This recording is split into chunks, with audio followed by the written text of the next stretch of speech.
everyone, it's chapter 9 of Mr. Gunn and the Secret Hideout. This chapter is called The Captain and Elizabeth. 'Twas the wee hours of the morning, and the sirloin chugged, chugged, chugged slowly through the mist and the fog. 'Twas the wee hours of the morning, when things get strange and ghostly, and Captain Brazil could not sleep.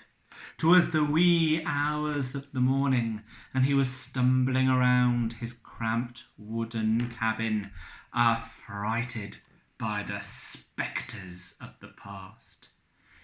"Remember me," he seemed to hear a papery thin voice whisper.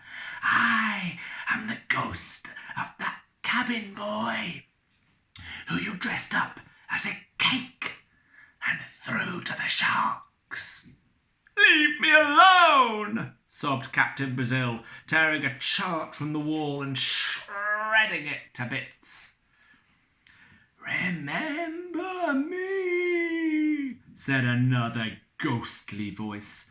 "I am the ghost of Captain Barnaby Weed.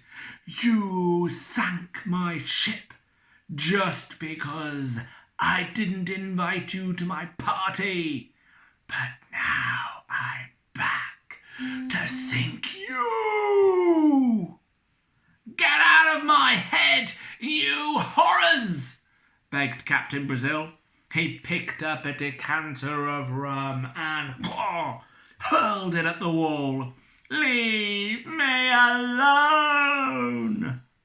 But of all the ghosts, all the faces that floated up to haunt him from the past, one was even more painful than the rest.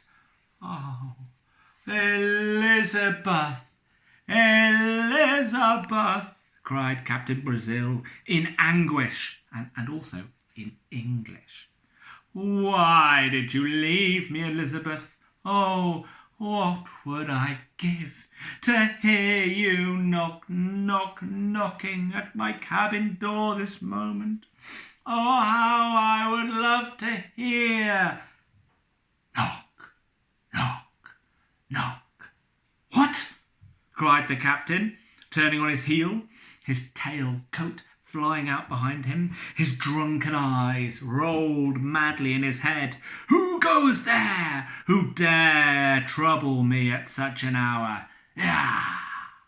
Squinting through the smoked glass, he could just make out a tall figure, a feminine figure with long, flowing hair. "Is it possible?" whispered Captain Brazil. Trembling like an oyster butler, he staggered to the door and threw it wide open to the cold grey of the early sea dawn, and saw a figure standing before him. "No, hello," said the figure in a high-pitched voice. "Oh, you know that beautiful woman you're always going on about. What's her name again? I've forgotten." "'Tis Elizabeth," stammered Captain Brazil. "No, yeah," replied the strange visitor. "Well, that's me. Surprise, surprise. I'm Elizabeth." And with that, Elizabeth stepped into the light. Her hair was long and ropey. Her dress looked a bit like an old sack with flowers drawn on in biro, and her lipstick looked like it might have been done with an orange crayon. And here she is. But Captain Brazil would have recognised her anywhere, especially as he was unbelievably drunk on rum. "By the shilly-shally fish of the sea of procrastination," he cried. "'Tis you, 'tis really you. Oh, Elizabeth, I ought to shower you in kisses and spicy fruits. But tell me, Elizabeth, why did you leave me all those years ago? Why did you turn your back on me and walk out of my life like an unfeeling potato. I had to sew a button onto my dress, replied Elizabeth. What?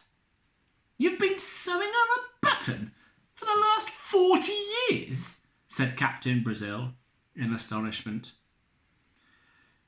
It was a very big button, replied Elizabeth solemnly, but now I have returned to be by your side.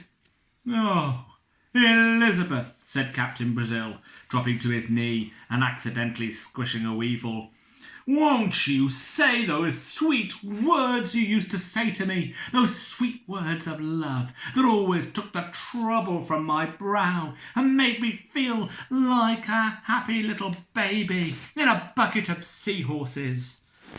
Okay,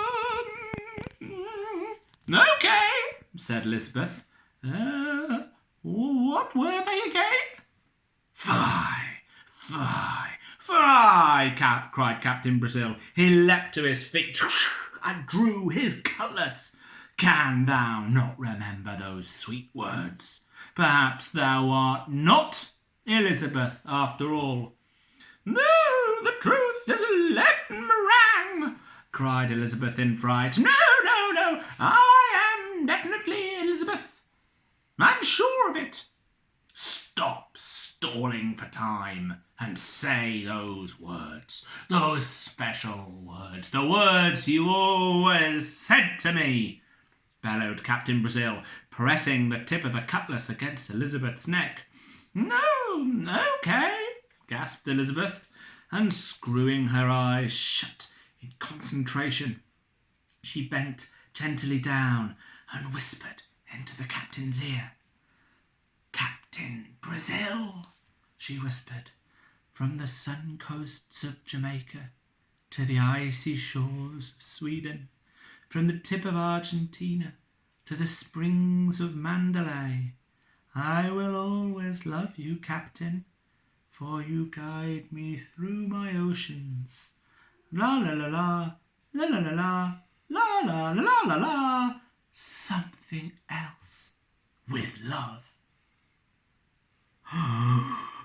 Those are not the words you used to say, cried Captain Brazil. You used to say, Hey, Captain Brazil, buy me a new pair of new shoes or a handbag or I'll knock your block off, you silly little man. But I like these new words even better. They are beautiful. And he wiped a tear from his cheek. Now you have proved beyond all doubt that you are probably Elizabeth after all, and I will do anything for you. Oh, said Elizabeth, flinging herself into Captain Brazil's lap and tenderly stroking the side of his face. No, actually, little Brazil boy, there is something I would like you to do, my love. Anything for you, my darling, breathed Captain Brazil, gently caressing Elizabeth's shoe. Anything at all. Oh, well then, said Elizabeth, I would like you to turn this steamship around and head back to Lamanic Bibber right now, and then I'd like you to release the prisoners and bid them farewell. Oh, and you know the tall, handsome one. Oh, sorry, Brazil, that tall, plain one, Friday O'Leary. You should definitely give him some yogurts. He likes yogurts. It is done, milady, it is done, cried Captain Brazil. Crew, he thundered. And at once his men came running. Turn around! 8 million degrees starboard! Check the rudder! Fire the flag! Man the things! Woman the other things! Do everything and all the stuff as well! No, thank you, my darling, said Elizabeth. Now I must away and prepare for our wedding. in the morning. Oh, Elizabeth, cried Captain Brazil as the sirloin started to turn, you have made me the happiest man alive. Come on, crew, shake a leg. We're heading back to Lamanic Bibber, and I'm getting married in the morning.